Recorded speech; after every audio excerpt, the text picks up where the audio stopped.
이런 분들께 이제 5kg 정도 빼면은 분명히 도움이 되긴 합니다만, 여기서 중요한 거는요, 체중을 빼는 게 더 중요한 게 아니라 체중이 그대로 있거나 약간 늘더라도 근육이 늘면서 지방이 빠져야 돼요. 이게 상당히 어려운 거거든요.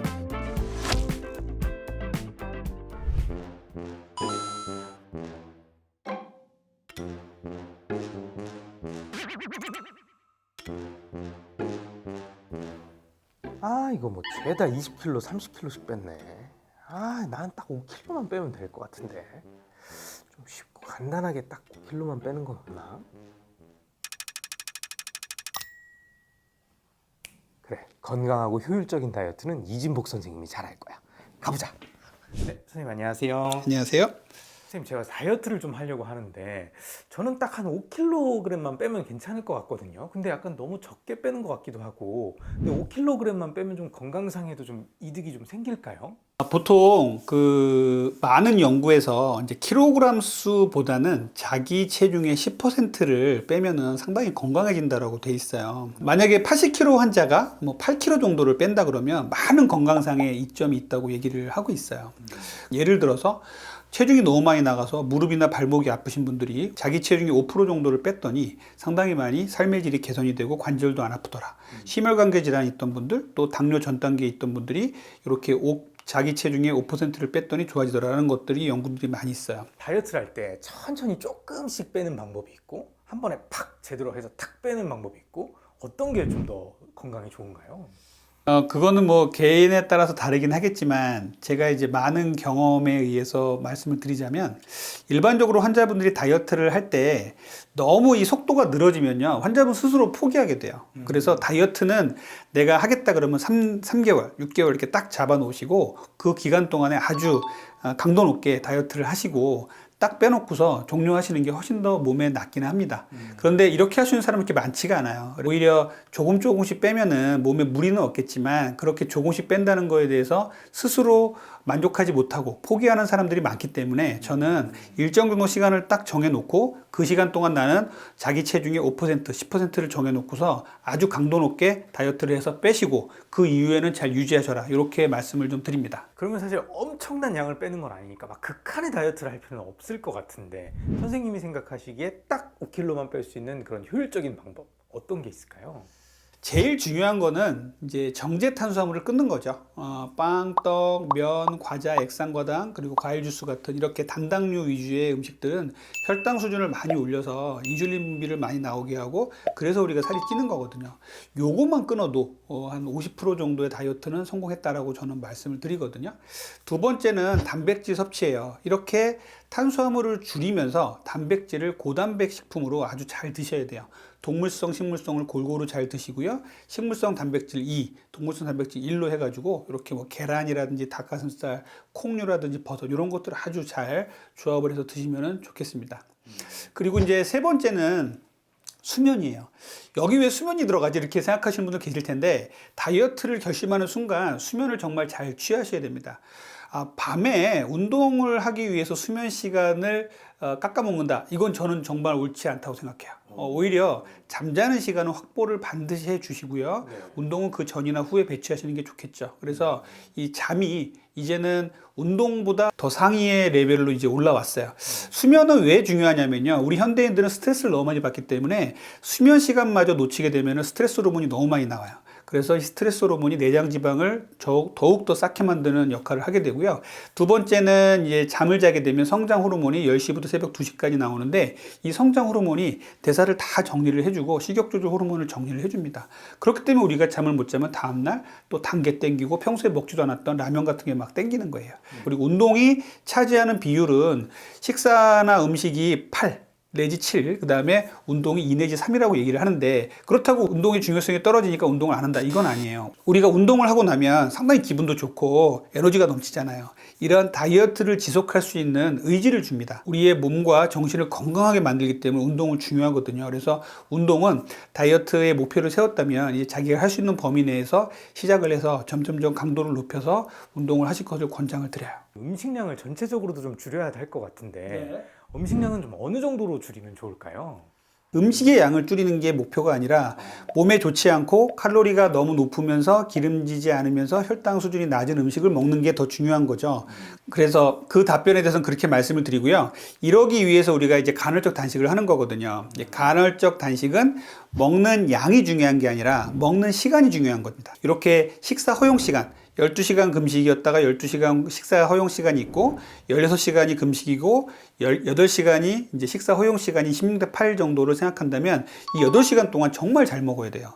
이거는 양을 좀 늘리더라도 아주 풍부한 단백질과 야채 그리고 당 성분이 없는 이런 탄수화물 위주로 먹어야 되거든요. 이런 것들을 좀 풍부하게 먹는 게 중요하기 때문에 저는 양을 갖고서 따지는 거는 조금 올바르지 않은 방법이 아닐까 생각합니다. 하위권 학생이 한 20점 올리는 것보다 상위권 학생이 5점 올리는 게 크게 어렵다 이렇게 얘기 많이 하잖아요.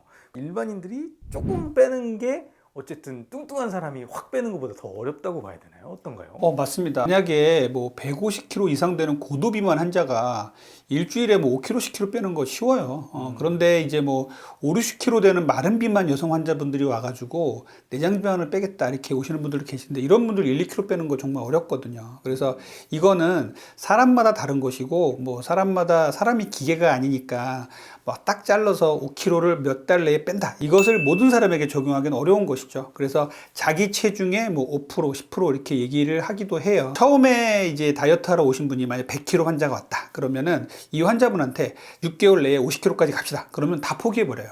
이건 너무 먼 거잖아요. 그러니까 100kg 환자한테 자, 우리 3 내지 6개월 정도의 우리 체중에 10% 정도만 빼자. 그러면 이제 10kg잖아요. 그럼 환자분들 다 무리 없이 따라오시거든요. 그러니까 이렇게 순차적으로 또 이제 90kg까지 가면은 그때부터 새로운 목표를 정해서 또 빼면 되니까 목표 설정을 실현 가능하게 잡는 게 중요하다고 생각합니다. 선생님, 제가 그 최근에 좀 이렇게 복부 수술을 좀 크게 했었어요. 그랬더니 일주일 동안 밥을 안 먹더라고요. 이제 뭐 이렇게 링거만 맞고. 그랬더니 사실 제가 그동안 달성하지 못했던 5kg 감량을 성공했거든요. 네. 근데 생각해보니까 5kg 정도면 잠깐 굶어도 좀 괜찮지 않을까 한 일주일. 그런데 그건 위험한 방법인가요? 근데 그때 아나운서님이 만약에 체성분 검사를 딱 해봤다면 극명하게 아마 느꼈을 텐데 우리 침상에 누워서 좀 아프거나 그럴 때 살 쭉쭉 빠지거든요. 네. 그때 빠지는 건 대부분 수분과 단백질이에요. 근육이 빠집니다. 우리 목표는 근육 빼는 게 아니라 지방을 빼는 거잖아요. 그렇기 때문에 지방을 빼는 다이어트를 하시려면 건강한 다이어트를 해야 되고요. 이게 정말 쉬운 게 아니거든요. 굶어버리면은요, 지방이 빠지는 게 아니라 근육만 빠지게 돼요. 그래서 자꾸 굶는 분들이 계세요. 젊었을 때부터 이제 다이어트를 한다 그러면은 무조건 굶자 이렇게 생각하시는 분들이 계신데 이런 분들 계속 반복하게 되면은 다이어트가 안 되는 몸으로 점점 바뀌고요. 기초대사량은 떨어지고 근육은 적어지고 유연상에 자꾸만 빠질 수밖에 없는 몸이 됩니다. 그래서 절대로 굶으시면 안 돼요. 굶는 건 또 안 된다고 그러고 네. 간헐적 단식은 괜찮다고 그러고 그럼 그 적정선은 어디까지라고 봐야 될까요? 사람의 몸이 기계가 아니기 때문에 딱 적정선을 놔두는 게 좀 쉽진 않지만 보통 이제 단식원이라고 하죠. 이런 데 들어가서 그냥 굶고 물하고 소금만 드시는 분들 계시는데 이렇게 되면 정말 근손실이 너무나 심각하게 생기거든요. 뭐 특정 목적이 아니라면 절대 그거는 하지 말라고 말씀드리고요. 그리고 이제 간헐적 단식의 연구를 통해서 나온 게 12대 12, 12시간은 먹고 12시간은 굶는 거, 16대 8, 그리고 8시간은 먹고 16시간은 굶는 것까지 얘기가 많이 나오죠. 그리고 더 극한으로 할 수도 있어요. 5대 2라 그래가지고 이틀은 이제 아주 소식을 하거나 쫄쫄 굶거나 그리고 5일은 그냥 풍족하게 먹는 이런 것들을 하는 경우도 있어요. 그래서 이거는 사람마다 정말 다릅니다. 내가 이틀을 굶을 수 있는 사람이다라고 한다면 5대2 다이어트도 괜찮아요. 그런데 우리가 일상생활하고 회사생활하는 사람들이 어떻게 이틀을 굶겠습니까? 그거는 정말 쉽지 않잖아요. 그렇기 때문에 간헐적 단식은 단식 모방 다이어트라는 얘기를 하는 거예요. 그래서 단식은 단식이지만 하루 중에도 일정 정도 단식하는 시간을 만들자는 거죠. 그게 이제 시작은 12대 12 정도가 돼야 12시간은 먹고 12시간은 굶어야 지방이 타기 시작하고요. 이게 뭐 이제 쭉쭉쭉 올라가서 굶는 시간을 쭉쭉쭉 늘려가서 14대 10, 16대 8까지 16시간을 만약에 굶게 된다면 우리 몸이 아주 대사가 좋아지게 되죠. 그런데 저는 16대 8 이상은 되도록 권장하진 않아요. 왜냐하면 16대 8 하면서도요, 환자분들이 잘 보면 아주 잘 먹지 않으면 근손실 생기는 분들이 상당히 많습니다. 간헐적 단식이 좋다고 하니까 나는 16대8을 하고 있는데 왜 이렇게 살이 안 빠져요 하는 분들 계시거든요. 이런 분들 체성분 검사, 인바디 검사 해보면은 근육만 빠지는 경우가 허다해요. 지금까지도 생활이 엄청나게 나빴던 분이 갑작스럽게 16대8을 한다? 이거 정말 안 좋고요. 또 5대2라든지 이런 다이어트 이틀을 쫄쫄 굶는 것들은 정말 위험하거든요. 이런 분들한테는. 그러면 이틀 뒤에는 반드시 폭식하게 되어 있습니다. 그래서 이렇게 하는 게 아니라 단식을 마쳤을 때도 편안하게 내가 먹고 싶은 음식을 아주 제대로 잘 먹을 수 있는 상황이 된다면 그 정도가 나한테 잘 맞는 다이어트 시간이다라고 저는 생각을 해요. 그래서 저 같은 경우는 보통의 하루 일정 중에서는 이제 12대12 단식을 하고요. 네. 그다음에 이제 주말이나 휴일 같은 데는 14대10 정도 다이어트를 하고 있어요. 이 정도면은 우리 현대인들한테 가장 적절하지 않을까 저는 그렇게 생각을 하고 있습니다. 다이어트 약도 있고 뭐 주사도 있고 막 이렇잖아요. 근데 그런 거를 딱 먹으면 어쨌든 단기간에 살이 빠지니까 5kg 정도면 그 정도는 해봐도 되지 않을까 싶은데 선생님은 어떻게 생각하시나요? 의학적 도움을 받아야 되는 비만 환자들이 있죠. 그렇지 않고 그냥 정상인들이 5kg 뺀다 그러면 굳이 의학적 도움을 받아야 할까요라는 생각이 들어요. 실제로 요즘에 이제 위고비라든지 이런 열풍이 불면서 정상 체형 환자분들이 막 오시면 의사들은 이제 돌려보내거나 정말 난감해지거든요. 이렇게 건강하신 분들이 다이어트를 하는 데 있어서는 스스로 식단과 운동을 통해서 하시면 되고요. 하지만 정상 체형 같이 보였는데 체성분 검사 인바디를 해봤더니 내장 지방이 너무 많이 쌓여 있고 뭐 근육이 너무 적은 마른 비만이라든지 또 젊은 나이에 대사 질환이 왔다든지 이런 분들은 치료가 필요하겠죠. 그래서 이런 분들께는 이제 적극적인 의학적 개입을 통해서 다이어트를 도움을 드리고는 있지만 일반적인 사람한테 이렇게 무리하게 약을 쓰거나 이런 약의 도움을 받는 것은 별로 저는 추천하지는 않습니다. 선생님, 이런 시청자 질문이 있어서 제가 하나 가져왔는데요. 선생님, 저는 체중은 정상이고 얼굴이나 다른 것은 그냥 괜찮은데 배만 좀 보기 안 좋게 나와 있습니다. 이것도 5kg만 빼면 해결이 되나요? 배만 따로 뺄 수 있는 방법도 있나요? 이렇게 물어보셨네요. 이런 체형들이 보통 이제 올챙이 체형, 거미형 체형, 현대인들한테 상당히 많거든요. 마른 비만이라고 얘기를 합니다. 겉에서 봤을 때는 옷으로 가려지면 별로 비만이 아닌데 분석을 해보면은 내장 지방이 너무 많고 근육이 너무 적으신 분들이 현대인들에게 너무나 많아요. 이건 결국 뭐 우리들의 그 생활 습관이 무너지고 운동도 많이 부족하고 정제된 탄수화물, 배달 음식 같은 거 많이 먹으면서 생긴 일이거든요. 그런데 이런 분들께 이제 5kg 정도 빼면은 분명히 도움이 되긴 합니다만 여기서 중요한 거는요. 이런 분들은 그렇게 겉으로 봐서 비만이 아니잖아요. 그러니까 체중을 빼는 게 더 중요한 게 아니라 체중이 그대로 있거나 약간 늘더라도 근육이 늘면서 지방이 빠져야 돼요. 이게 상당히 어려운 거거든요. 이런 분들은 대부분 대사의 유연성이 많이 떨어져 있어요. 그래서 지금 딱 굶어버리면은요, 체중은 빠지겠죠. 하지만 지방이 빠지는 게 아니라 근육이 먼저 빠집니다. 그래서 점점 더 마른 비만으로 갈 가능성이 높아져요. 그래서 제가 말씀드린 올바른 다이어트 방법, 정제된 탄수화물 끊고 단백질 잘 드시고 수면도 잘 취하고 운동도 열심히 하시고 하셔야 비로소 이제 긍정적으로 조금씩 이제 살이 빠지기 시작하면서 5kg가 빠지면 주로 내장 지방만 빠질 수 있습니다. 이 우리가 그래도 다행스러운 건 뭐냐면 다른 데 피하 지방보다 내장 지방이 좀 먼저 빠져요. 우리 에너지원으로 빨리빨리 쓰이기 때문에 그렇거든요. 그래서 내장 지방이 더 빨리 빠지기 때문에 내장 지방을 빼는 데는 이렇게 다이어트 5kg 정도 빼는 게 중요하고 이렇게 마른 비만인 배만 볼록 나온 이런 분들은 키로수에 너무 집착하지 말고 몸무게에 집착하지 말고 이렇게 근육을 늘리고 지방을 빼는 이런 올바른 다이어트를 더욱더 하셔야 된다라고 말씀을 드립니다. 그러면 여기서 말하는 것처럼 이렇게 부위별로 딱 내가 뭘 먹으면 어디 얼굴 살이 빠진다 이런 건 없는 거예요? 그런 건 없고요. 예를 들자면 뭐 팔을 라인을 좀 잡겠다 그러면 팔 운동 좀 하시고 복부도 마찬가지예요. 우리가 복근이 약하면 장이 밀고 나오니까 배가 더 나와 보이잖아요. 그러니까 복근 운동하면 어느 정도 잡아줄 수는 있는데 그렇다고 내장 지방이 빠지는 건 아니에요. 하지만 어떤 운동을 하든지 우리의 내장 지방이 연소되는 속도는 다른 부위보다는 좀 더 빠릅니다. 선생님, 저도 5kg 정도를 빼봤던 경험이 있는데 이게 사실 문제가 바로 또 5kg가 바로 찌더라고요. 요요가 바로 오는데 요요를 좀 막을 수 있는 방법은 없나요?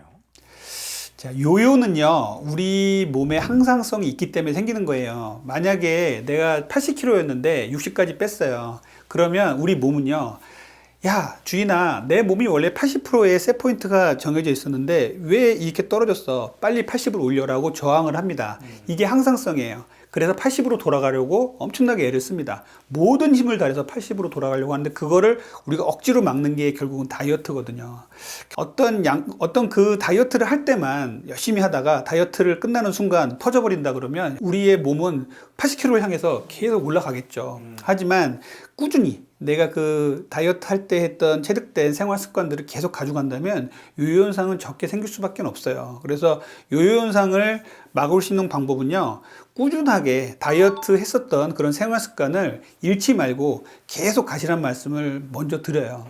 또 간헐적 단식 같은 경우는 꾸준히 아주 지속 가능하게 할 수 있어요. 만약에 12대12 간헐적 단식을 한다 그러면 이런 습관들을 꾸준히 가져가는 게 상당히 좋거든요. 그래서 요요 현상에 빠지지 않으려면 이렇게 꾸준히 올바른 습관들을 계속 가져간다, 이렇게 생각하시면 좋을 것 같습니다. 어찌 보면 몸이 어쨌든 다시 돌아가기 전에 어쨌든 그걸 잘 유지하는 네, 그런 네. 방법이 중요해요. 그리고 또 하나 강조드리고 싶은 것은요, 내가 10kg를 뺐어요. 그래서 80kg 환자분이 70kg까지 뺐습니다. 그럼 이 70kg의 체중을요, 최소 6개월을 유지하셔야 돼요. 그래야 내 몸이, 내 뇌가 이게 새로 세팅된 내 그 세팅 값이구나라고 인정을 합니다. 그래서 6개월은 유지를 해야 돼요. 그런데 한 3, 4개월 만에 70kg 갔다가 75, 80까지 이렇게 쭉쭉 올라간다 그러면 이거는 세팅 포인트가 바뀐 게 아닙니다. 그렇기 때문에 자기가 다이어트를 한 것을 요 현상에 안 빠지려면 6개월 이상은 그 체중을 유지하셔라 라고 말씀을 드려요. 네, 선생님, 오늘 제가 선생님 말씀을 듣고 나도 5kg 정도는 뺄 수 있겠다라는 생각이 들었는데요. 마지막으로 한 줄 처방전 부탁드리겠습니다. 자, 우리가 체중을 뺄 때 너무 먼 목표를 갖고서 체중을 뺀다 그러면 너무 힘들어질 수밖에 없어요.